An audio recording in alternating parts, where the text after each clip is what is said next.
So we were scheduled to fly out on the 15th at 3:30. We received an email the night prior saying the flight was going to be delayed about an hour, so it was going to fly out at 4:30 then, so we were a little disappointed. We woke up in the morning to another email that was sent at 2:30 in the morning saying the flight was delayed 5 hours, so we'd be flying out at 8:30 at night, which would put us in Vancouver at 4 in the morning. So not ideal if you're traveling with 3 kids, obviously, but what are you going to do? So we had to check out of our place at 10 in the morning on the 15th. We checked out and we had 10 hours to burn.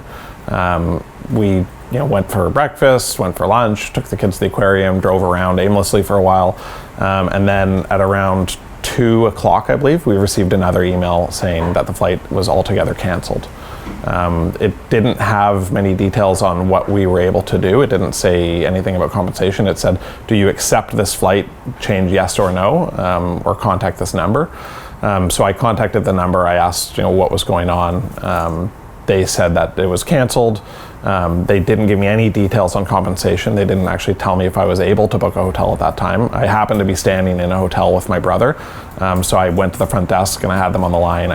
I told them, listen, I'm not going to wait for 300 other people that have just gotten their flight canceled to book a hotel as well. So I'll take the flight tomorrow. I'm booking this hotel. And she said, well, I don't know if you're covered for that.